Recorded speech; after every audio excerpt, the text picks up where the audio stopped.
Nah ini kan bagaimana politisi sendiri menyikapi ini? Kalau seperti itu kan boleh dibilang sebenarnya hoax ini juga sumbernya dari politisi juga gitu Bang. Di kemajuan teknologi yang begitu kencang, tapi tidak didasari, tidak dibentengi dengan kemampuan kita untuk melakukan literasi digital terhadap publik kita.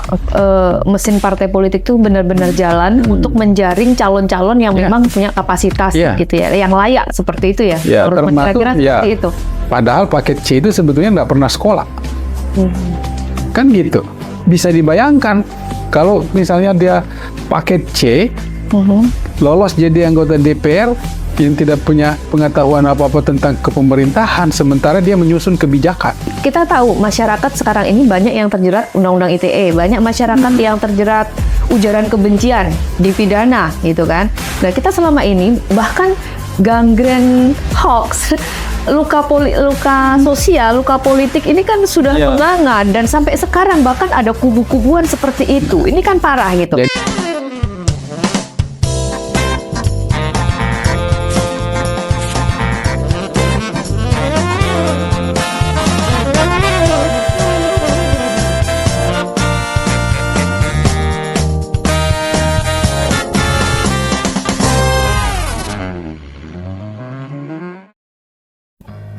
Assalamualaikum warahmatullahi wabarakatuh. Selamat siang, salam sejahtera untuk kita semua. Om Swastiastu, Namo Buddhaya, Shalom, Shalom kebajikan. Sobat Busam, senang sekali saya Tri Wahyuni bisa kembali menemani Sobat Busam pada siang hari ini dalam agenda Tea Time. Dan saat ini telah hadir seorang narasumber yang merupakan politisi kawakan, karena beliau sudah beberapa kali duduk di legislatif, baik di DPRD Kota Samarinda maupun DPRD Provinsi Kalimantan Timur. Kita sambut Bapak Dr. Haji Rusman Yakub.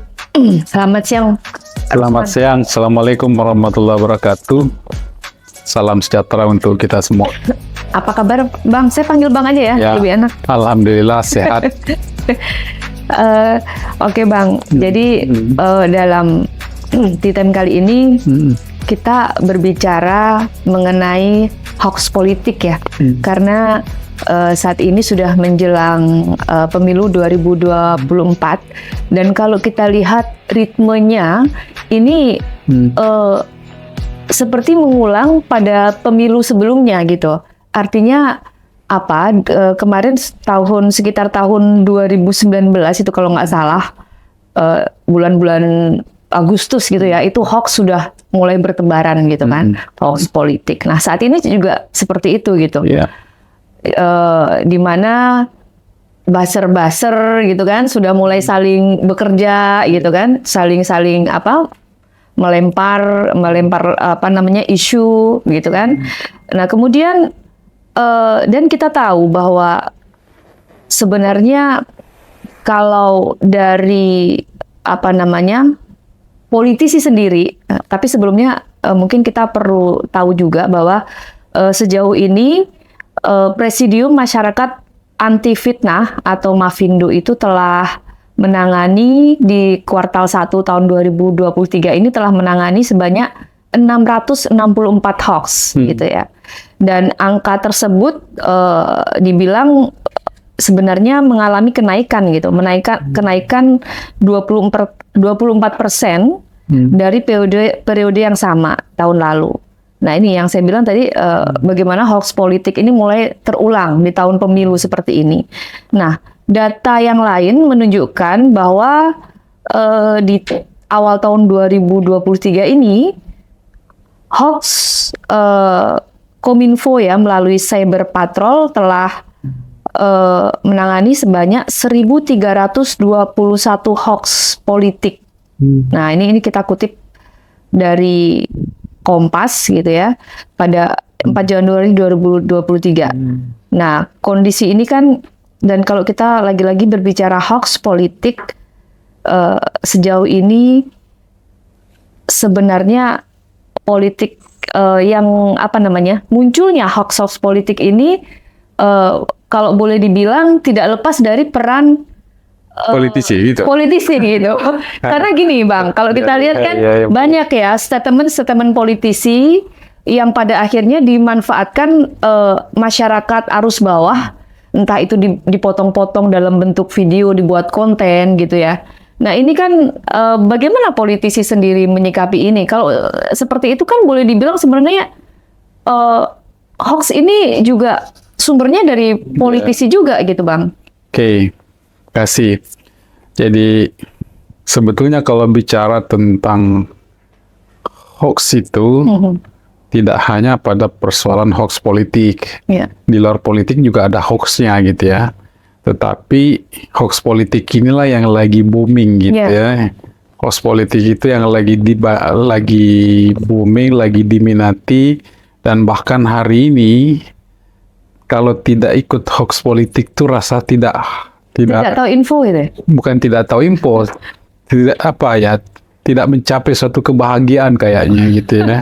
Saking kronis banget berarti. Ya, saking seolah-olah itu ketinggalan zaman banget kalau tidak mengikuti hal-hal semacam itu. Karena sudah menjadi jurus gitu ya. Lalu yang kedua, ada yang menarik, selalu hoax ini dianggap bahwa ini biangnya politisi. Ya, itu tuduhan yang bagus itu. Tapi saya tidak menuduh Abang. Itu artinya profesi politisi itu memang bisa saja iya, bisa juga tidak sesungguhnya. Jadi itu kan perlu pelacakan lebih intens lagi ya. Karena bukan tanpa dasar, maaf sedikit. Iya, kalau itu iya, makanya saya bilang bisa iya, bisa tidak. Karena buzzer itu siapa biasanya manfaatkan misalnya? Politisi, kan pasti punya buzzer gitu. Buzzer itu menurut definisi saya tidak selamanya jelek. Bisa saja buzzer itu dalam rangka membuzzer untuk kebaikan, bisa juga. Iya. Jadi apa maksud saya begini, kita jangan menjustis dulu bahwa buzzer itu semuanya jelek gitu ya. Supaya nanti pekerjaan buzzer itu seolah-olah itu pekerjaan haram gitu kan. Ya kan gitu ya. Nah, saya sebetulnya melihatnya begini. Ini efek dari kemajuan teknologi yang begitu kencang, tapi tidak didasari, tidak dibentengi dengan kemampuan kita untuk melakukan literasi digital terhadap publik kita. Sehingga apa yang terjadi? Politisi pada satu sisi memanfaatkan media sosial, kemajuan teknologi di dalam memasarkan dirinya, atau mungkin memanfaatkan teknologi informasi untuk kepentingan strategi politik dan lain sebagainya untuk mencapai satu tujuan politik dan sebenarnya nah, tetapi oleh publik kita itu tanpa dibentengi sekemampuan menyaring itu persoalannya, sehingga di sini menurut saya ada ketimpangan di situ. Nah, dalam kerangka itu mestinya memang para elit politik itu juga punya punya kepedulian kepada publik, bahwa satu sisi memang memerlukan media atau sarana informasi untuk memasarkan kepentingan politiknya, tetapi pada saat yang sama dia juga punya tanggung jawab sosial. Di dalam bagaimana mendorong supaya pemerintah dan lembaga-lembaga lain untuk betul-betul bekerja keras bagaimana membangun fondasi literasi digital masyarakat supaya lahir ketahanan di masyarakat itu di dalam menyaring, kemudian menelaah. Hari ini kan kita tidak punya, saya melihatnya begini, publik kita hari ini belum pada taraf atau level di mana memiliki kemampuan untuk daya kritis terhadap konten-konten yang mereka terima. Semuanya di ini dia belum ada keterampilan atau kemampuan publik yang terukur, memiliki kemampuan untuk menganalisa, menyaring. Atau sebenarnya lebih tergantung subjektivitas publik gitu, subjektivitas setiap individu dalam itu. Bisa juga terjadi itu. Atau misalnya setiap individu yang menerima karena merasa itu bagian dari yang dia kagum, tidak dukung, akhirnya dia juga dorong untuk nyerang itu. Jadi bisa saja semua. Maka itu pentingnya ada kesadaran gitu loh. Kesadaran yang sama sebagai warga bangsa bahwa kalau hoax ini kita lembagakan itu artinya akhirnya membentuk sebagai budaya di dalam bangsa kita untuk seolah-olah kalau tidak menghostkan sesuatu atau tidak membuat hoax itu bukan gaya hidup gitu loh. Itu berbahaya sekali. Karena itu bisa itu artinya sama saja kalau itu sudah melembaga atau membudaya, maka itu sama saja adalah satu titik starting untuk terjadi keretakan kehidupan kebangsaan kita. Dan sekali lagi Bang, semua itu juga sangat tergantung dengan sikap politikus yang menjadi faktor dominan yang menyebabkan polarisasi pemilu. Betul. Dan ya apalagi kan masyarakat ini seperti kondisinya juga mereka juga tergantung siapa calon yang didukung. Dan kita tahu bahwa hoax itu sekarang yang diserang kan bukan sekedar partai gitu, tapi juga individu. Bahkan pendukung gitu. Nah, jadi menurut saya gini, memang mestinya kan sebagai seorang politisi itu kan mestinya memahami betul, menguasai betul, mengerti betul yang namanya faksun politik, etika politik itu. Persoalannya adalah etika politik itu tidak menjadi landasan pijakan berpikir, bertindak, dan dalam berpolitik. Itu jadi persoalan di kita, sehingga mestinya para elit politik itu menjadi patron bagi pendukungnya sendiri. Itu. Jangan justru menjadi penyebab luka politik dan luka sosial. Jangan justru elit itu menjadi kompor bagi pendukungnya untuk menyerang orang lain. Betul. Gitu. Nah ini yang terjadi kan yang seringkali menjadi persoalan di kita gitu ya. Karena apa? Dilandasi kepada nafsu ingin berkuasa. Bukan pada keinginan bagaimana mengabdi untuk kepentingan bangsa. Ini problem dasar kita, sehingga itulah pentingnya sebetulnya yang namanya lembaga politik itu seperti partai politik itu bertugas menjalankan tugas utamanya mencetak pemimpin. Mencetak pemimpin. Hari ini saya melihat bahwa partai politik itu belum mampu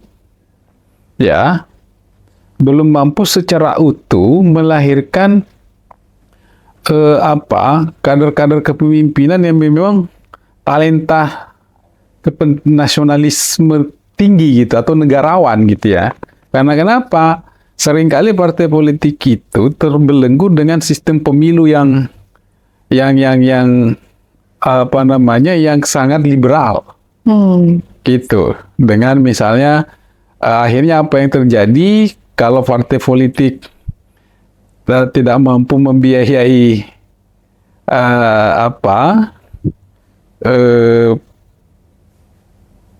dirinya sendiri di dalam ini, akhirnya apa? Kan hari ini sistem rekrutmen caleg kita kan sangat terbuka. Terbuka sehingga akhirnya apa dengan sistem pemilu kita seperti ini yang transaksional seperti ini, akhirnya lahir bukan kader murni partai politik. Betul. Bahkan beredar juga dari caleg-caleg itu, bahkan dari pengakuan beberapa caleg juga ini yang saya terima informasi mereka sendiri tidak tahu menahu gitu tentang tentang statusnya atau sebenarnya kerja di gawe politik itu seperti apa gitu. Itu gimana proses? Ya itu yang terjadi. Proses perekrutan partai politik terhadap caleg-calegnya ini. Karena gini, orientasi sekarang kan merebut kursi. Ya. Kursi ketika merebut kursi itu berarti bagaimana caranya mendapatkan kursi itu. Kursi hari ini antara yang mau mendapatkan dengan yang mau memberi kursi itu sekarang terjadi transaksional. Gitu. Nah, mestinya ini memang harus dikaji secara mendalam, harus ada kesadaran penuh untuk mengkaji sistem kepemiluan kita. Terutama sistem perekrutan caleg. Ya, mulai dari awal, termasuk mengkaji ulang undang-undang kepartean kita. Iya. Karena dari situ startingnya gitu ya. Karena kalau dibiarin begitu terus, kita akan tidak mampu, akan selamanya kondisi ini. Bagaimana mesin partai politik itu benar-benar jalan untuk menjaring calon-calon yang memang punya kapasitas gitu ya, yang layak seperti itu ya.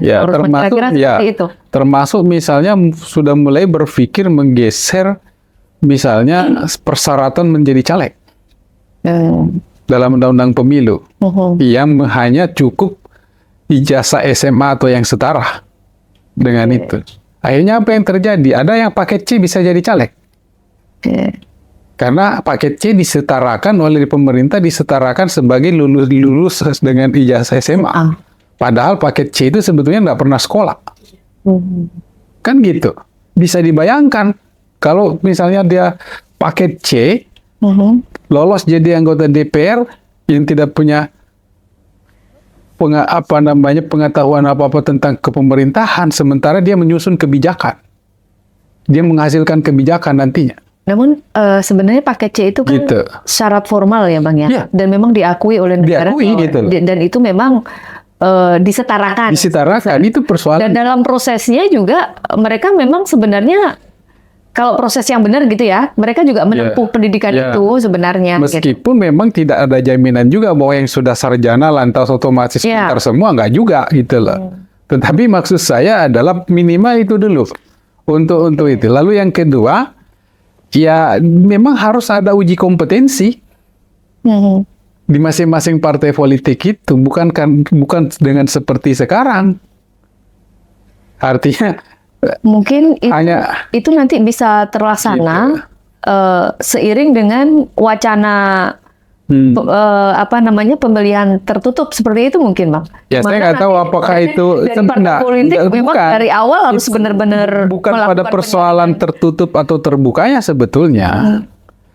Bisa terbuka sekalipun kalau itu memang diseleksi dari sistem rekrutmennya sudah bagus, nggak ada masalah sebetulnya gitu ya. Yang paling penting itu bukan karena banyaknya duitnya seseorang lantas itu yang menentukan jadinya menjadi termasuk, atau bukan hanya karena faktor turunan terkenal lantas itu otomatis itu yang ini gitu, tapi betul-betul ada kemampuan yang memang teruji gitu. Saya malah mengusulkan misalnya kalau tertutup sekalipun supaya itu tidak menjadi bias dan tidak menjadi kritikan kita selama ini yang ditakutkan orang kalau tertutup itu kayak membeli kucing dalam karung misalnya seperti itu. Tetapi itu dibuat pra pemilu. Pra-pemilu. Jadi syarat seseorang untuk menempati nomor urut itu dia harus mengikuti dulu pra-pemilu. Berarti itu perlu tahapan itu perlu ditaruh di undang-undang partai politik. Jadi partai politik itu diwajibkan melakukan pra-pemilu di internalnya gitu loh. Untuk memenangkan elektoral di internal partai itu, sehingga ketika dia keluar mewakili partainya, rakyat udah tahu bahwa memang layak untuk mewakili partainya yang bersangkutan gitu loh. Tidak seperti dengan selama ini sistem tertutup yang kita kenal. Terbuka sekalipun juga seperti itu, mestinya ada pra pemilu. Gitu loh, untuk supaya Yang tidak lolosnya karena faktor banyaknya duitnya, dia bisa membeli suara, gitu lah. Bukan juga karena faktor ketenaran keturunan, karena dia adalah turunan politisi, karena imbas dari ketenaran dia sebagai orang tuanya gitu, dinasti gitu. Tidak juga karena ketenarannya sebagai orang yang memang public figure di luar dunia politik gitu. Misalnya keartisan, tapi itu betul-betul ada uji kompetensinya sebelumnya gitu loh. Nah, kalau itu bisa kita wujudkan sistem seperti itu, barangkali akan lebih baik. Itu yang saya maksud, sistem pemilu kita itu harus ini. Kemudian yang kedua, barangkali sistem pemilihan kita juga harus dirubah. Sistem voter kita tidak lagi hanya mengandalkan kepada sistem menglokalistikkan tempat pemilu. Bisa saja tempat pemungutan suara itu di berbagai tempat. Gitu. Misalnya di mall atau di mana tempat-tempat yang bisa ini tidak harus di satu tempat kan, kemudian bisa menggunakan e-vote misalnya. Itu. Sehingga untuk mengurangi kecurangan, karena kalau masih dengan sistem seperti yang selama ini kita manual seperti ini, maka peluang untuk berimprovisasi melakukan kecurangan sangat terbuka. Dengan kecurangan itu pasti menghasilkan biaya yang mahal. Dengan biaya yang mahal, maka akan keluar praktik transaksional. Itu sudah hukum alamiahnya.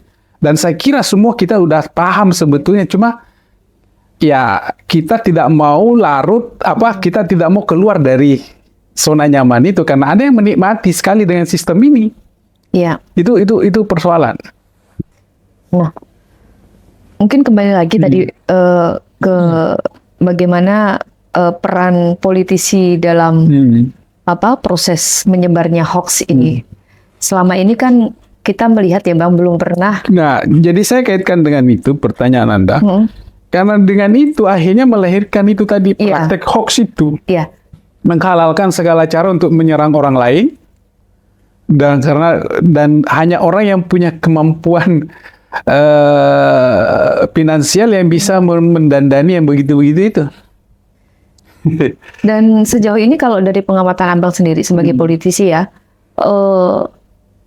kita kan tahu nih, belum pernah juga saya mendengar bagaimana apakah ada politisi yang terjerat kasus hukum karena menjadi agen hoax, atau karena dia menyuruh, atau karena dia mengendalikan gitu kan, belum pernah. Nggak ada gitu. Kalau tuduhan ada. Sekedar tuduhan. Kira-kira bentuk kelemahan atau seperti apa ini Bang? Oh iya, menurut saya harusnya kan ada tindakan-tindakan, selagi kita tahu masyarakat sekarang ini banyak yang terjerat Undang-Undang ITE, banyak masyarakat yang terjerat ujaran kebencian, dipidana gitu kan. Nah, kita selama ini bahkan gangren hoax, luka sosial, luka politik ini kan sudah menganga, dan sampai sekarang bahkan ada kubu-kubuan seperti itu. Ini kan parah gitu. Jadi itulah susah hari ini, perdebatan kita itu tidak pernah berakhir pada satu ujung konsensus untuk bisa keluar. Kenapa? Undang-undang ITE itu semua kita jadikan bahan fitnah. Kenapa saya katakan undang-undang ITE juga dijadikan bahan fitnah? Ketika misalnya ada orang lemah menyoroti TTT, kita pakai untuk menghakimi. Kita anggap bahwa undang-undang ITE itu dipakai untuk memukul lawan politik. Oke? Ketika misalnya aparat mau menegakkan undang-undang ITE, kita anggap pula bahwa undang-undang ITE itu menekan masyarakat. Jadi ini menurut saya pandangan-pandangan ini memang sengaja dipakai untuk saling berbenturan satu sama lain. Dan ini memang saya melihat bahwa cara-cara berpolitik ini yang sekarang ini sangat digandrungi gitu loh. Jadi trennya begitu. Ya. Jadi nanti siapa yang berkuasa tetap juga menggunakan itu. Kemudian nanti yang lawan politik menganggap juga itu yang lemah dan lain sebagainya. Padahal sebetulnya sama-sama gitu loh. Saya melihatnya itu sama-sama gitu. Nah, kalau dari kacamata Abang sendiri, sejauh ini pemerintah dalam hal melakukan, tadi kan Abang bilang bahwa masyarakat harus membentengi dengan literasi digital supaya tidak mudah terprovokasi apa dan sebagainya dengan berita bohong, terlepas dari sebenarnya itu dari unsur subjektivitas mereka juga mendukung siapa, nanti yang di-share berita apa, ada berita yang apa namanya melawan, nanti diberikan apa namanya diberikan penyeimbang begitu. Ya, tapi itu sebenarnya bisa dideteksi kok, Mbak. Kalau yang kayak gitu-gitu, misalnya gini, ketika saya terima share-sharean yang menyerang menyerang apa yang memang satu napas misalnya yang saya dukung gitu kan, kita kan langsung bisa sebetulnya ya, nah kalau pengalaman saya bisa langsung mengamati dulu, oh ini kemana, saya harus berhenti sejenak, ini kemana arahnya, oh bisa baru nanti kita ini, itu bisa sebetulnya, atau sebaliknya bisa saja ini ada begini-gini, coba ini bisa di-counter nggak dengan berita seperti ini? Itu sebetulnya bisa diarahkan seperti itu. Nah, yang jadi persoalan, kalau memang itu dipakai untuk sengaja memproduksi itu. Dan jangankan itu, Mbak, jangankan kita di Indonesia, negara sekaliber Amerika juga menggunakan cara-cara seperti itu. Jadi, saya tidak ingin mengatakan juga bahwa ini sebenarnya sudah kebiasaan umum gitu. Nah, tetapi bedanya kita dengan di negara-negara maju, dia betul-betul mengimplementasikan hukumnya, penerapan hukumnya. Ketika ada politisi yang memang menggunakan itu dan bablas itu, dia akan terjadi. Buktinya kita lihat sekaliber presiden, ya kan? Siapa namanya? Donald Trump. Donald Trump kan terbukti di dunia pengadilan. Kan gitu. Artinya dia dihukum gitu ya. Seorang mantan presiden itu. Gitu. Karena dianggap curang pemilu atau mengangkat masalah-masalah itu. Di kita kan nggak pernah mempat seperti itu. Nah, maka itu sebetulnya adalah ketika ada politisi melanggar etika politik, nyata-nyata melanggar etika politik, kemudian diterapkan dengan penegakan hukumnya dan ada mungkin akan beda gitu situasinya gitu loh. Sehingga ketika misalnya hoax politik itu adalah sebuah barang yang haram dalam secara hukum kita, mestinya ditegakkan. Jadi siapapun politisi yang mencoba mau menggunakan cara itu, maka ada ancaman yang luar biasa menunggu dia gitu loh.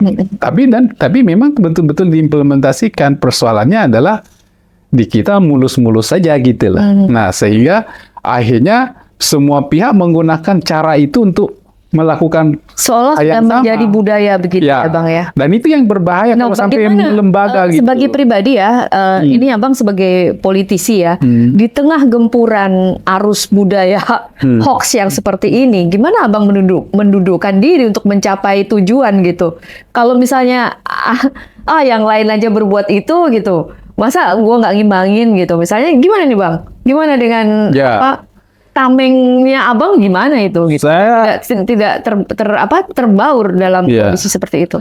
Kadang-kadang juga ada agak goyang. Bukan berarti bahwa tidak terlintas pikiran-pikiran itu. Masa orang lain aja yang nyerang saya atau yang nyerang menggunakan itu, masa saya tidak. Tapi saya mudah-mudahan lah masih bisa diberi kekuatan oleh Allah untuk tidak menggunakan cara seperti itu gitu. Saya sampai hari ini masih meyakini apa yang menjadi prinsip saya selama ini, bahwa memfitnah orang lain untuk kepentingan pribadi saya, untuk mencapai tujuan saya, itu adalah sesuatu hal yang tidak langgeng gitu. Pasti ada karmanya. Nah, makanya saya belum pernah lah ya, atau mudah-mudahan janganlah saya tergoda ke arah itu. Nah, mungkin pesan Abang nih untuk masyarakat kita ya, yang sejauh ini notabene juga masih kerap terbawa arus-arus seperti itu, harus mendukung. Kadang mohon maaf agak bagus gitu, nggak peduli salah bener, share gitu. Yang penting dia karena. Ya, saya nggak usah khawatir, di internal saya juga nggak usah jauh-jauh saya ambil contoh ya. Di internal saya juga jangan dikira bahwa tidak terjadi perbedaan pilihan soal pencapresan. Dari dulu sering terjadi, bahkan bisa saja membentuk kelompok baru di internal partai. Itu tuh biasa, dan saya kira bukan hanya di P3, bahkan mungkin di partai-partai lain juga hal yang sama, yang namanya berbeda pandangan gitu ya. Tetapi bagaimana kita karena saya sudah masuk jajaran elitnya partai gitu ya, bagaimana sekuat mungkin saya yakinkan teman-teman tanpa harus misalnya mereduksi pilihan politiknya secara individu teman-teman itu, silakan saja. Tapi yang penting tidak keluar dari koridor kebijakan partai yang sudah diputusi dengan kelembagaan. Bahwa Anda mau pilih Presidennya siapa? siapa secara pribadi monggo, tapi itu tidak melembagaan yang bertentangan dari keputusan partai. Kalau begitu ya tidak kuat dong, Pak. Oh bukan, itu kita bisa ukur gitu loh. Kita bisa ukur karena misalnya gini, bagaimana caranya saya mendeteksi sampai Berarti ya itu seperti ideologi ya sebenarnya. mesti gitu loh. Itu sampai bau untuk dia. Gimana caranya saya mengintervensi misalnya, meskipun kita satu nih sama-sama orang ya. Suami istri itu Ya. bisa berbeda Kayak gini, gitu. kita sama-sama di kurang dosam nih misalnya. Bagaimana saya bisa meyakini bahwa Anda itu misalnya kalau pilihannya Usam misalnya Harus pilih Bang Usman nanti. Gitu. Gitu. ada dua gitu yang dijagokan gitu. Sama-sama punya, kan nggak bisa. Tapi yang kita bisa lakukan adalah kita punya konsensus kelembagaan. Bahwa kalau sudah Usam secara lembaga memutuskan A, maka seyogyanya semuanya personil dan pengikut Usam itu harusnya A juga gitu. Tapi pada saat hari hanya mau pemilihan langsung gitu loh. Nah itu yang bisa kita lakukan gitu supaya tidak terjadi friksi di ini. Nah sama kalau konteksnya berbangsa dan bernegara, silakan saja, yang penting tidak melahirkan friksi yang bisa membelah institusi atau konstitusi kita gitu loh, atau negara kita. Itu yang penting, nilai-nilai persatuan kita itu boleh. Karena kenapa? Pemilihan pemimpinan setiap periode inilah ketentuan konstitusi kita yang memang tidak bisa kita hindari. Jadi pemilu ini setiap 5 tahun itu adalah perintah konstitusi yang harus dilaksanakan. Bahwa kita pasti berbeda pilihan itu pasti. Satu-satu rahim ibu aja nggak bisa kita samakan. Nah yang penting jangan sampai merusak sendi-sendi kebangsaan kita. Itu sebetulnya esensinya. Mungkin Bang Usman ini waktu juga sudah tinggal sedikit. Sedikit saja saya ingin penegasan dari Pak Usman bahwasanya supaya politisi ini bisa benar-benar menjadi panutan masyarakat gitu, karena banyak statement-statement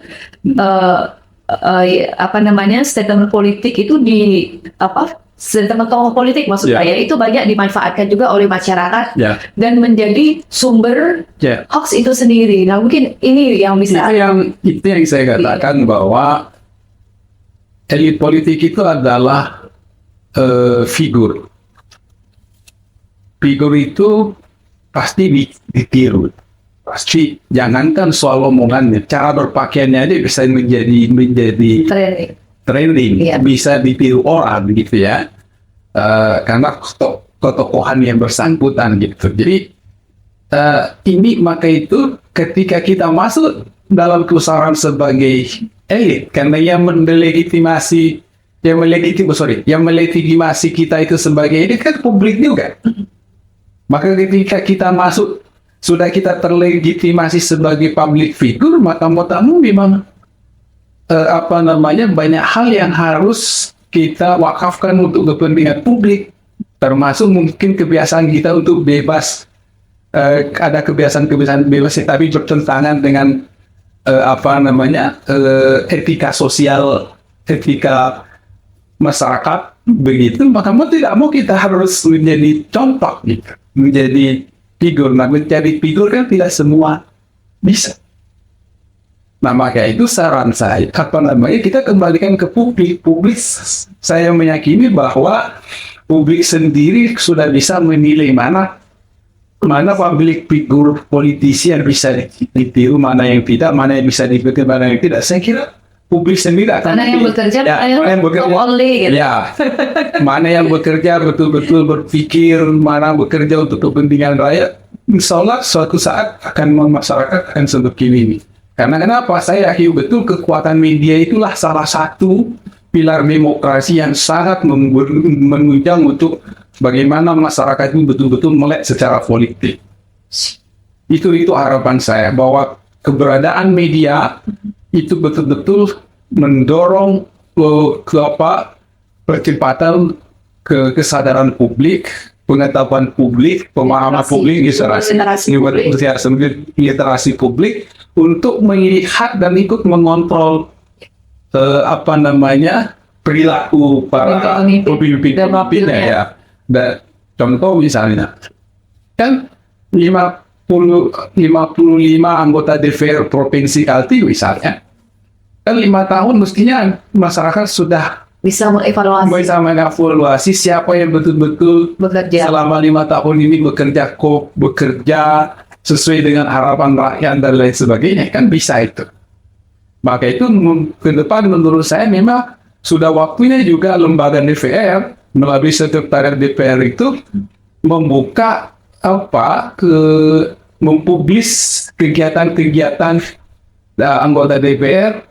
Tapi sepertinya sudah mulai. Instagramnya saya lihat sudah di DPRD Kaltim juga sudah mulai. Lalu menurut saya itu ada RDP itu melalui gitu. Sehingga masyarakat tercerahkan siapa memang anggota DPR yang betul-betul berpikir untuk rakyatnya gitu. Sehingga ketika nanti masuk lagi putaran untuk pemilihan, dia udah punya pandangan, begini yang saya inginkan, ini begini kerjanya, kan gitu. Jangan sampai yang berpikir kesana dengan yang tidak, ya malah justru didengar oleh itu. Ibu Sekwan, Ibu Sekwan kita dan direalisasikan di DPRD Provinsi Kalimantan Timur. RDP live gitu. Baik Kang Rusman, sebenarnya masih banyak yang ingin kita obrolkan dan ini memang agak panas kalau kita berbicara politik ini ya. Dan sekali lagi tadi pesan Bang Rusman terakhir bahwasanya kita tahu bahwa pemilu dari pemilu ke pemilu itu merupakan sarana untuk mengevaluasi kinerja dari wakil-wakil kita yang duduk di legislatif, juga pemimpin kita yang pemimpin bangsa ini. Jadi untuk Sobat Dusam ID, jangan melewatkan pemilu nanti, jangan pernah malas atau cuek untuk datang ke TPS. Karena di saat kita mengetahui, misalnya ini ada calon nih yang bagus gitu ya, terus ini ada calon yang kurang bagus, kita tahu sebuah keburukan itu berjalan di depan kita, tapi kita tidak menghalaunya. Tapi dengan kita datang di TPS dan kita memberikan suara kita ke orang yang tepat tadi, insya Allah kita bisa akan mendukung negara ini atau kota kita atau provinsi kita ini akan bisa sesuai dengan harapan dari masyarakat. Mungkin seperti itu. Sekali lagi,